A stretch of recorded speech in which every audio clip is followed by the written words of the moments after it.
My first act was rejecting my parents' $50,000 allowance and taking out a predatory loan instead. In my past life, my roommate Jessica bound me to a system that swapped our finances. No matter what, my account never held more than $30. With my money, she became the campus queen, dating heartthrob Ethan Virtue while painting me as her pitiful charity case. When I showed bank statements, every transfer magically shrank to $30. Jessica would flash her phone, crocodile tears gleaming. See? Her parents sent her $50,000 monthly.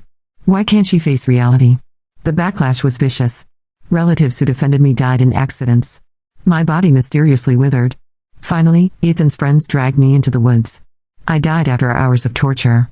Then I woke up, back in time. This time, I'd see how long the campus princess lasted without my money and with crushing debt. Seriously, Frida, you're pathetic.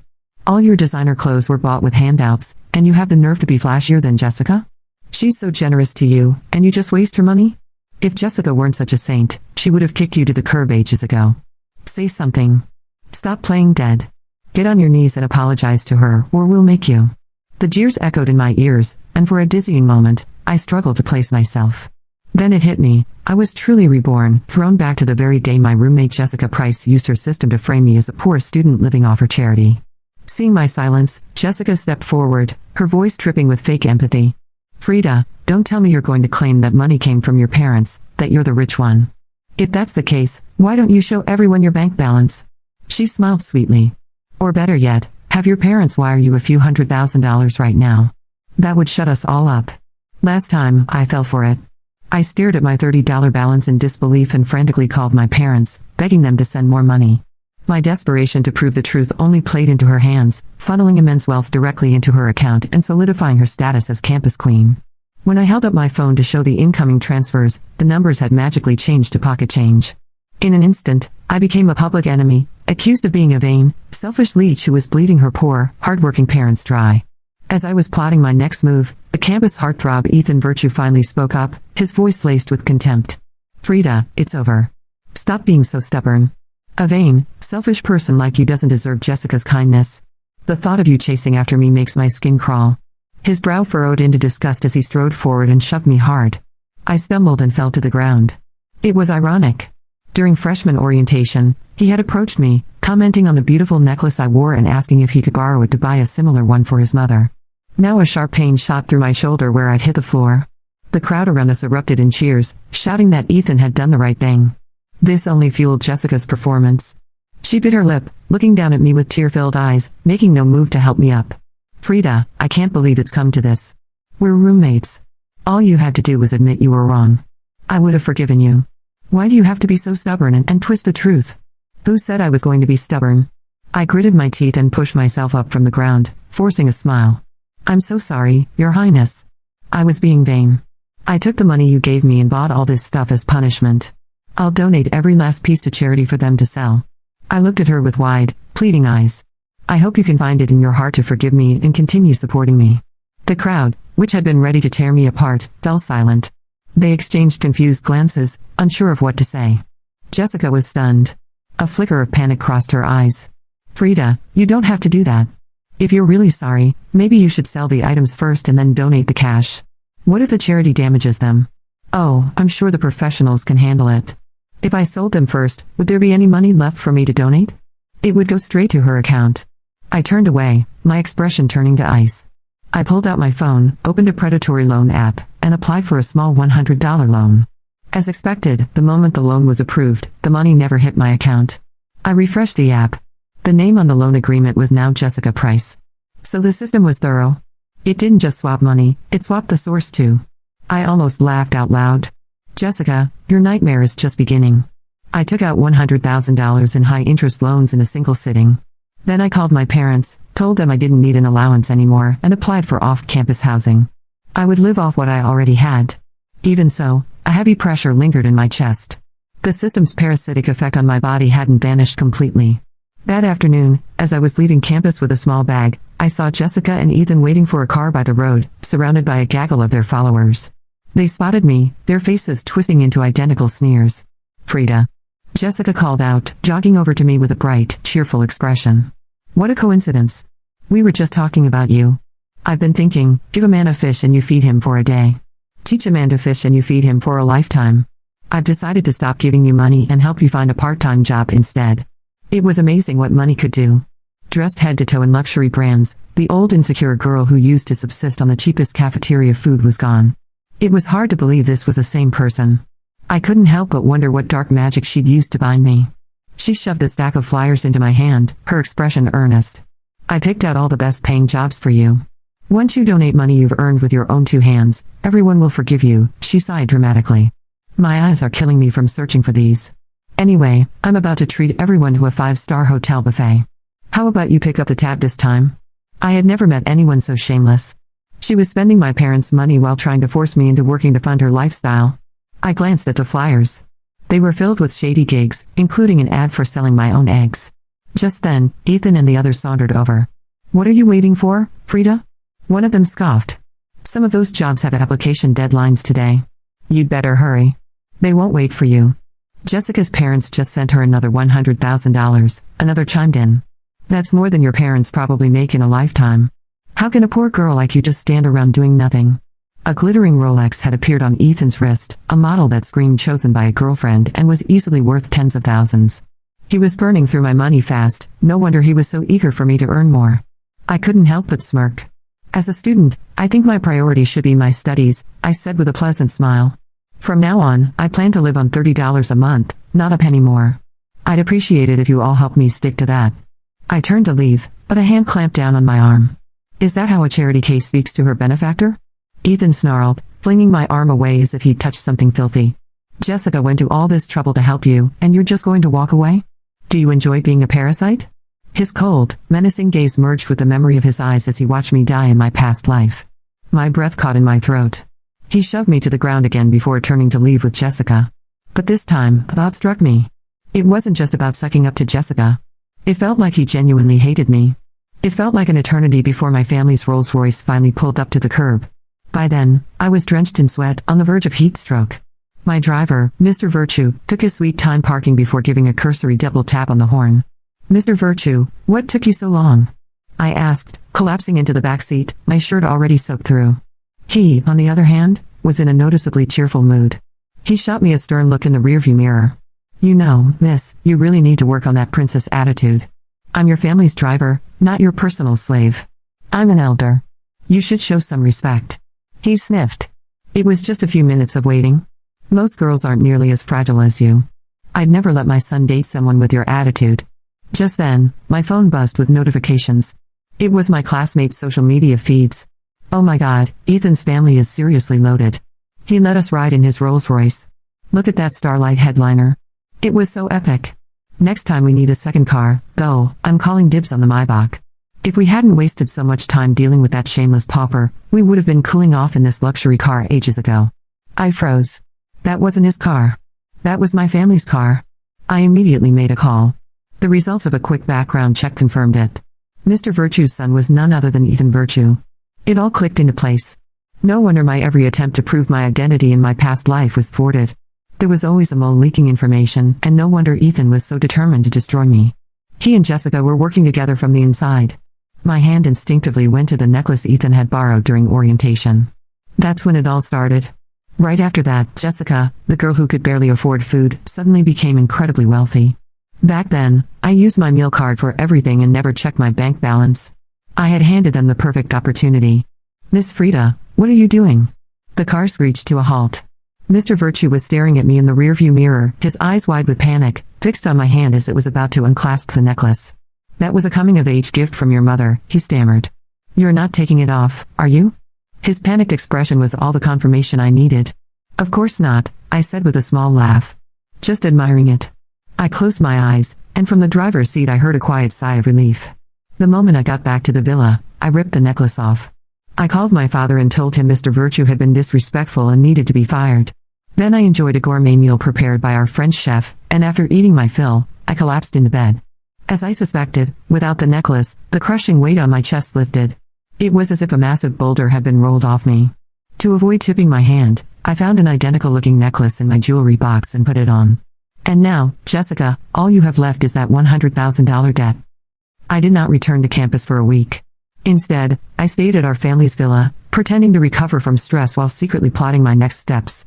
My father noticed my unusual quiet but chalked it up to academic pressure. My mother, on the other hand, watched me with sharper eyes. She was not one to be fooled by silence. "Are you hiding something?"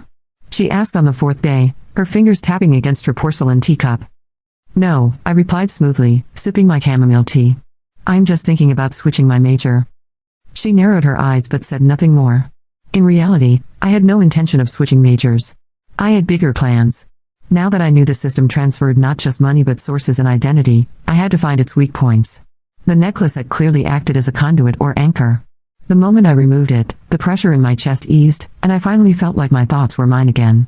Jessica had been siphoning my life through that piece of jewelry. That much I was sure of. But I needed proof. Something that could not be denied or twisted. So I returned to campus 1 week later, not to attend class, but to watch. I spent the first 3 days shadowing Jessica and Ethan from a distance, careful to avoid attention. I watched as they hosted lavish brunches, passed out scholarships under Jessica's foundation, and flaunted their wealth like nobles among peasants. They even hosted a fundraiser at the student union, where Jessica gave a speech about compassion and resilience while wearing a gown that cost more than most families made in a year. Everyone clapped. Everyone swooned. It was sickening. But on the fourth day, I caught a crack in her mask. Jessica was arguing with someone in a secluded hallway, voice shrill and panicked.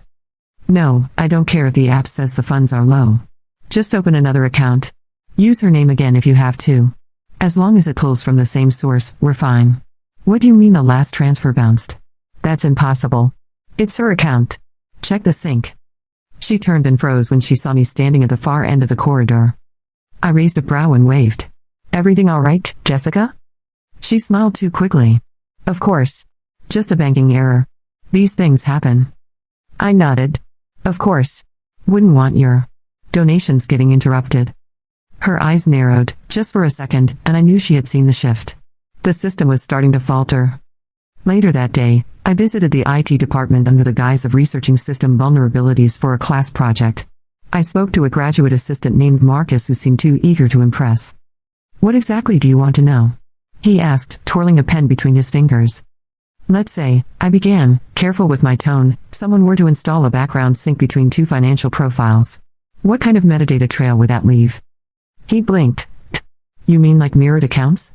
That would require serious root access. You'd need permissions at the firmware level. But yeah, it would leave a digital trail. Especially if it redirected funds or obfuscated data." "Why?" "Curiosity," I said. He grinned. "Well, if you ever find something weird, I'd love to take a look. Stuff like that could be groundbreaking."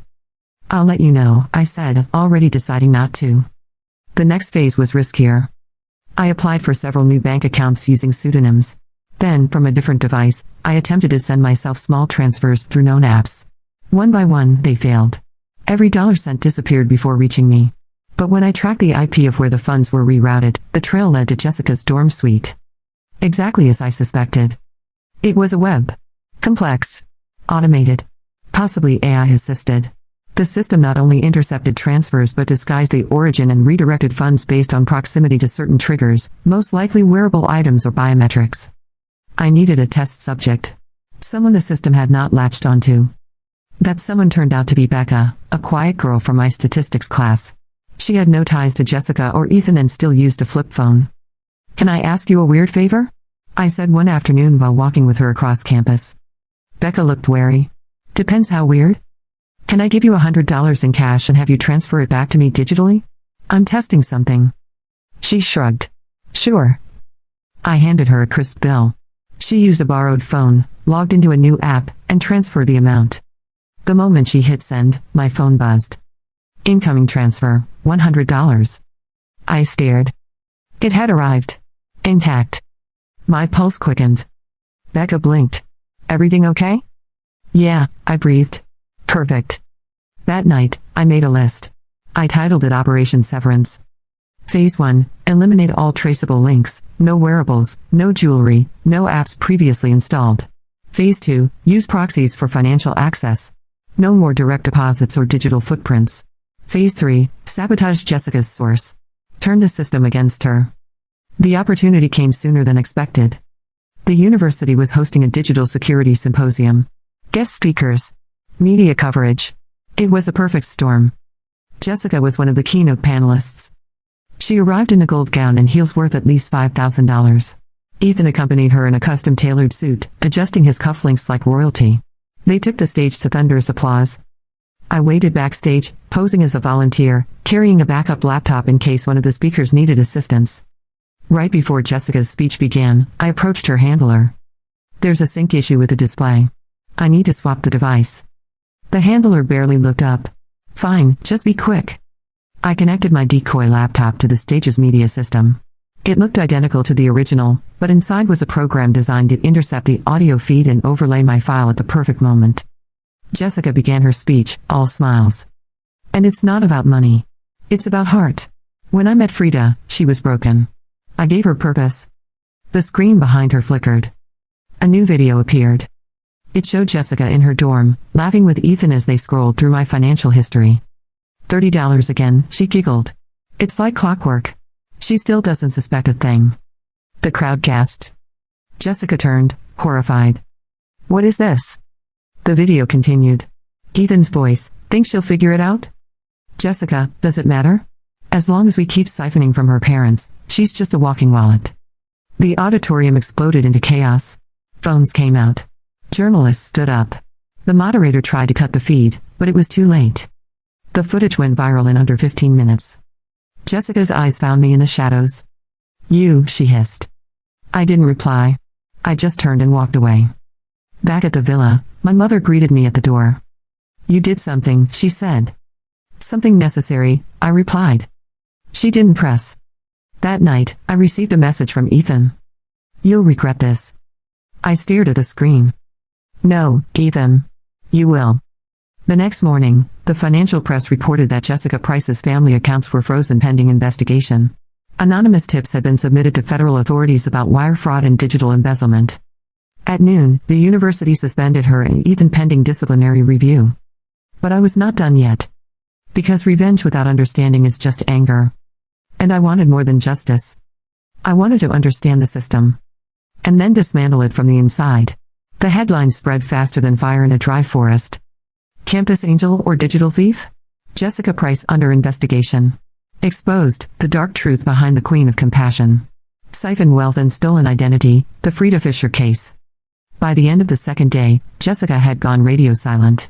Her social media accounts were wiped clean, and Ethan's once booming influencer presence was reduced to a trickle of defensive comments and staged apologies. We had no idea.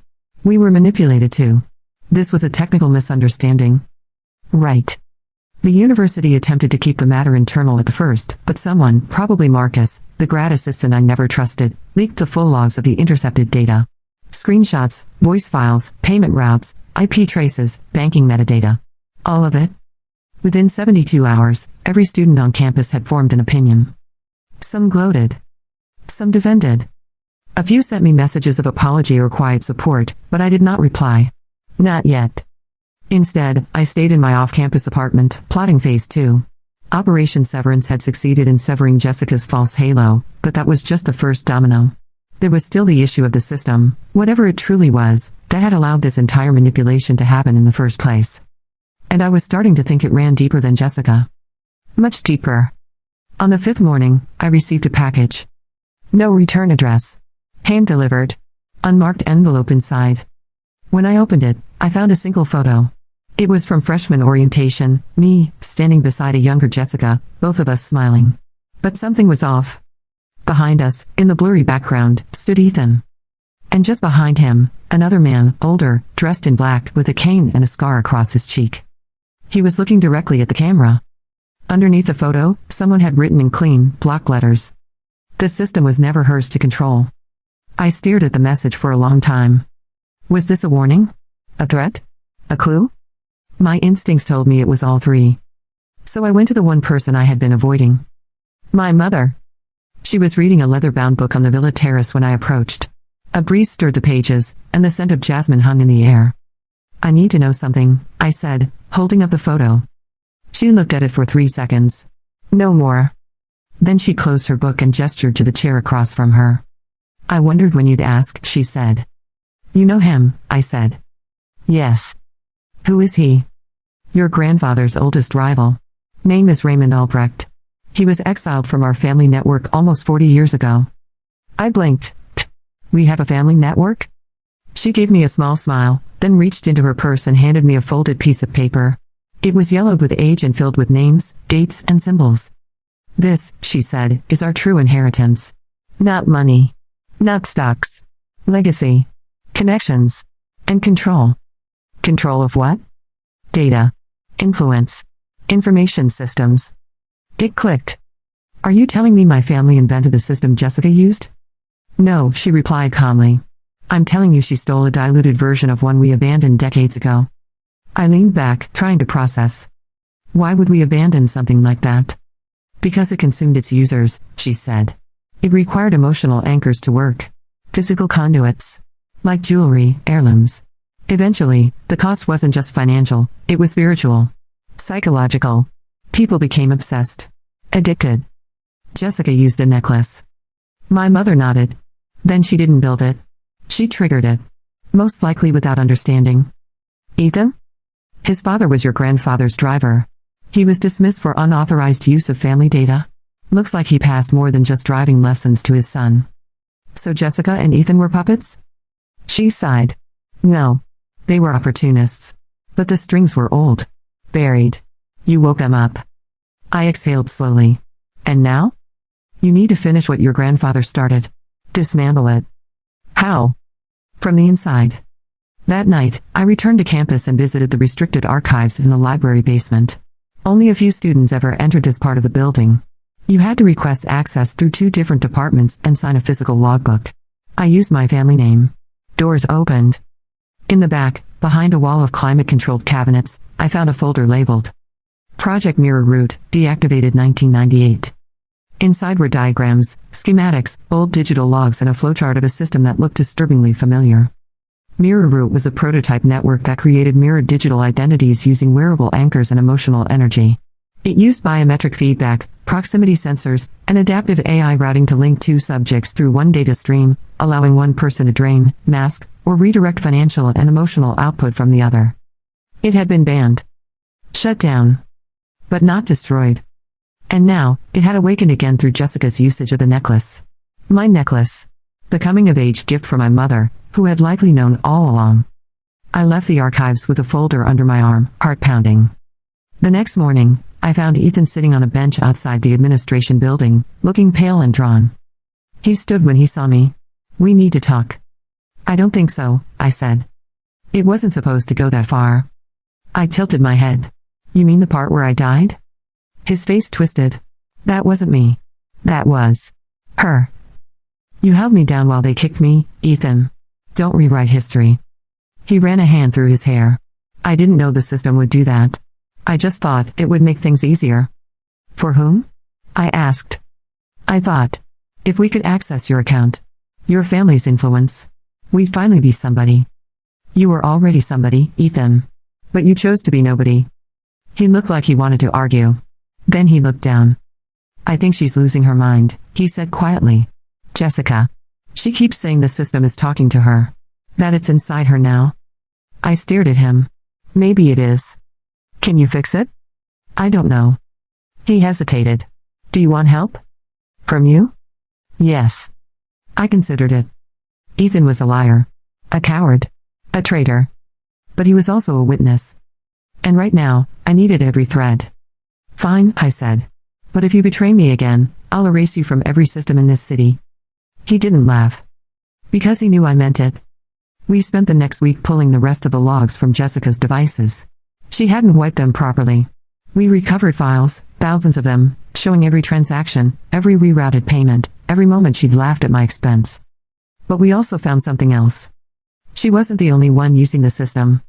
There were others. 7 users. Each tied to a different anchor item. Each one linked to a university student. And each one with a mirror. I stared at the list. Then I looked at the clock. It was 3 in the morning. And the real war had just begun. 3 in the morning. The campus was silent, blanketed by a heavy fog that clung to every light post and window frame like a warning. I sat in the center of my apartment floor, surrounded by printed logs, handwritten diagrams, and highlighter-streaked photocopies of the mirror root files. Ethan was asleep on the couch, His phone face down beside him, the screen flickering every few minutes with a new notification he was too exhausted to read. 7 users. 7 anchors. 7 mirrors. And all of them still active. The system was evolving. I circled the final page of the logs in red ink. The timestamp was from just 2 days ago. Jessica had not been the last. In fact, if the logs were right, she was now the weakest connection. Her anchor, the necklace, had been forcefully severed. That should have deactivated her link. But the system had adapted. It had found another host. Or perhaps it always had more than one. Each of the 7 entries listed a code name: Monarch, Ghost, Lantern, Echo, Cardinal, Vixen, and Hydra. Hydra's last interaction was tagged to a location just off campus, a building I recognized. A private student society known as the Guild, supposedly an academic fraternity. In truth, it was a haven for elite students from wealthy families who networked in shadows and dined in silence. Hydra's anchor item, a silver ring with obsidian inlay. I had seen that ring before. Professor Greaves wore it every day during his lectures. He taught advanced cryptographic systems, a class I had never taken, but whose entrance hallway I passed every Tuesday. Greaves was known for his connections to the defense industry, but rumors swirled about his connections to legacy networks, tech whispered about but never confirmed. I stood slowly, my back aching. If I was going to dismantle Mirror Root, I had to confront the reality. This was no longer just about Jessica or Ethan. This was systemic. Intergenerational. And its roots were deeper than anyone realized. At 8 in the morning, I walked into Greaves's lecture hall. No one stopped me. I sat in the back, hoodie pulled low over my face, as he began his usual monologue about the ethics of surveillance and the illusion of digital privacy. Every system has a weakness, he said, adjusting his glasses. Even the ones we think are invincible. The trick is understanding that the weakness is almost always human. I raised my hand. He blinked, slightly surprised. Yes? What about systems that evolve past their users? I asked. The room went still. He studied me for a beat too long. Then he smiled. That's a good question. Maybe we'll discuss it in office hours. After class, I waited outside his office for 45 minutes. When the door finally opened, he gestured me inside without a word. Once we were alone, I placed the photo on his desk, the one from orientation. Him in the background. The scar. The look. He didn't flinch. So, he said, you know. Enough to be dangerous, I replied.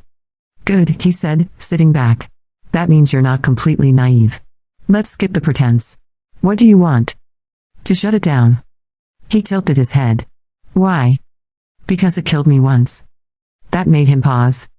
I see, he murmured. Rebirth. That explains the echo anomalies. You knew? I suspected. Then why didn't you stop it? Because systems like Mirror Root can't be stopped. Only redirected. No, I said, leaning forward. That's what people like you always say. But I'm not here to redirect. I'm here to erase. His eyes gleamed. And what makes you think you're capable of that? I pulled out the activation logs. The intercepted metadata. The blueprint reconstructions. The inheritance maps my mother gave me. His smile faded. Clever girl, he said softly. You're Hydra, I whispered. I was, he admitted. Until you severed the root. The ring still hums, but the stream is dying. You're collapsing the mirror field faster than it can rebuild. Good. He looked at me carefully. I won't stop you, he said. But others will. You've made enemies you haven't even met yet. I don't care. You will. He reached into his drawer and tossed a black flash drive onto the desk. This is the kill switch, he said. But it only works if you reach the root server. And to do that, you'll need to go underground. Where? The vault's beneath the guild building. There's a secondary entrance beneath the statue of the first chancellor. Swipe this card, he tossed over a badge, and take the elevator to negative level 5. What's down there? Everything, he said. Or nothing. Depends on how much you're willing to sacrifice. That night, I stood before the chancellor statue in the cold drizzle, the badge in my pocket and the flash drive clutched in my hand. Ethan had insisted on coming, but I told him to stay. I could not risk anyone else. I swiped the card. The stone slid sideways. A hidden door opened with a mechanical groan, revealing a steel elevator with a single glowing button, -5. I stepped in. The ride took nearly 2 minutes. At the bottom, the doors opened into darkness. Sensors triggered.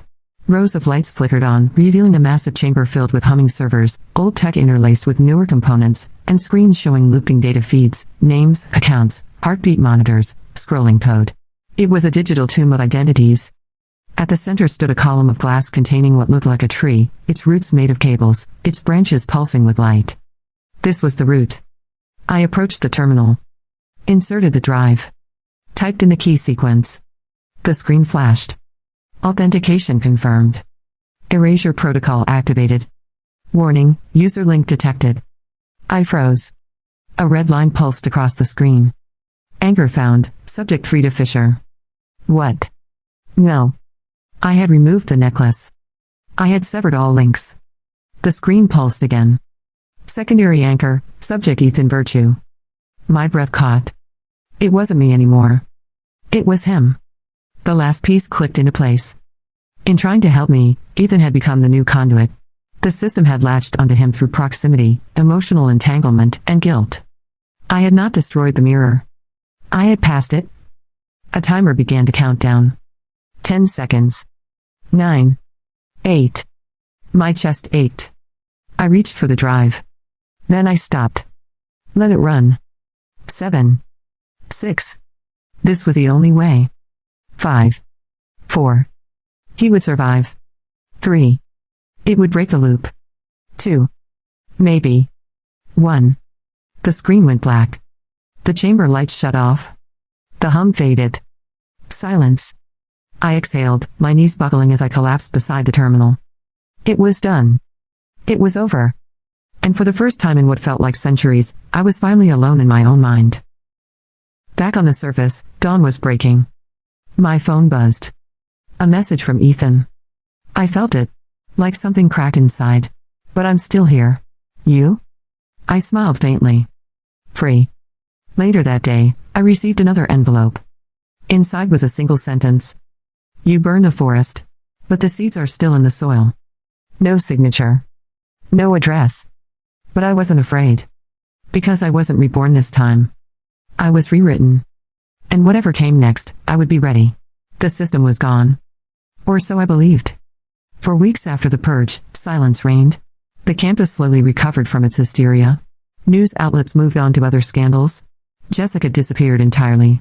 Rumors said she fled the country, others said she was institutionalized, but no one had proof. Ethan withdrew from his classes and moved off campus. He sent me messages sometimes, brief, hollow ones.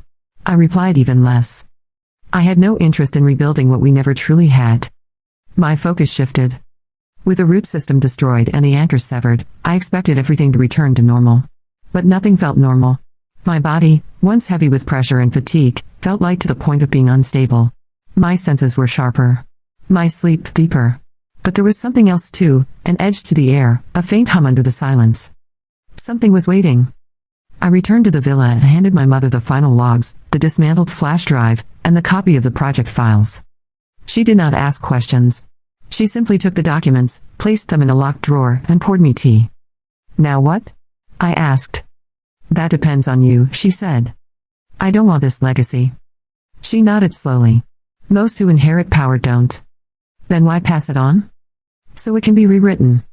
I left the room with a bitter taste in my mouth.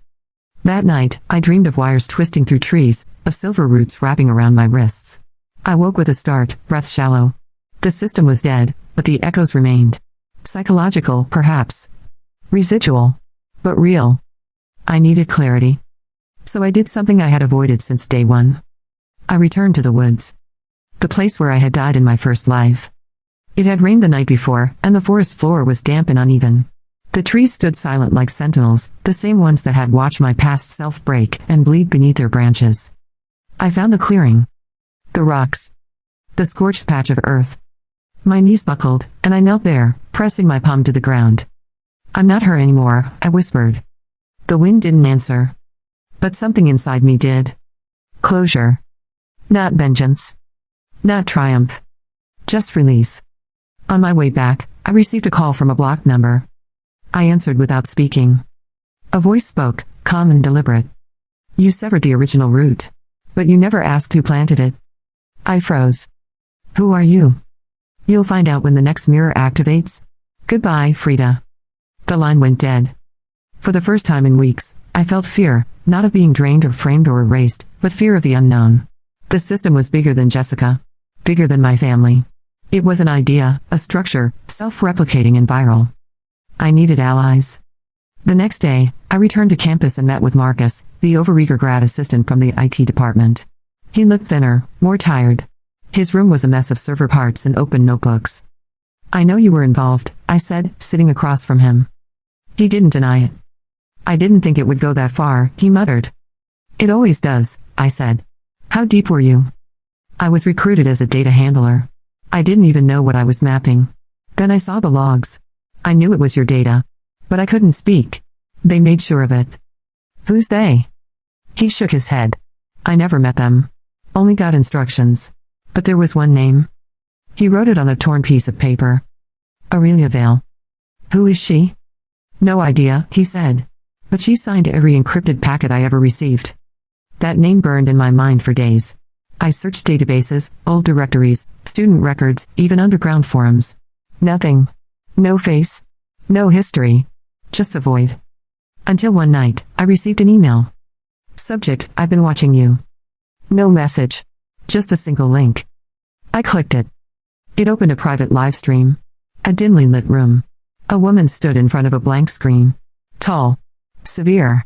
Wearing a white suit with a silver brooch shaped like a tree with roots. She spoke calmly. "Frida Fisher. The girl who broke the chain." I said nothing. "I'm not your enemy," she continued. "In fact, I'm impressed. You did what generations before you failed to do. You severed the active field." "What do you want?" I asked aloud, knowing the stream had audio input. "To offer you something." "No. You haven't heard it yet." "I don't need to." She smiled. "Even with the system offline, you're still connected. The energy doesn't vanish. It redirects. That connection makes you different now. You know it. You feel it. The mirror is not dead. It's dormant. Let me help you reshape it. I won't become what Jessica was. Jessica was a pawn. I'm offering you agency. I'd rather be powerless." She tilted her head. "You already made your choice the moment you survived. You're not a victim anymore, Frida. You're a lens. You reflect. You absorb. You project. Whether you want it or not." The stream ended. I sat frozen in my room for a long time. Later that night, Ethan knocked on my door. "You felt it too, didn't you?" he asked. "Yes." "Do we run?" "No." "Then what?" I looked out the window, toward the moonlit trees. "We don't run. We build." From that moment on, I began something new. I called it Glassline, a counter system. A network built not on manipulation but transparency. Not on domination but defense. It was open source, decentralized, and anonymous by design. A mirror with no reflection, only light. Within 6 months, it had spread across 2 universities, then 10. Coders and digital activists joined. Victims of identity theft, financial abuse, and silent systemic sabotage came forward. We created protocols to detect anchor items, block mirrored feedback loops, and expose latent data siphons in real time. Jessica never reappeared. Aurelia never contacted me again. But I knew she was watching. 1 year later, I stood on a stage at a tech ethics summit, delivering a keynote speech under my real name. Not the charity case. Not the leech. Not the broken girl with $30 in her account. I was Frida Fisher. Reborn. Redefined. Unmirrored. And this time, the system would answer to me.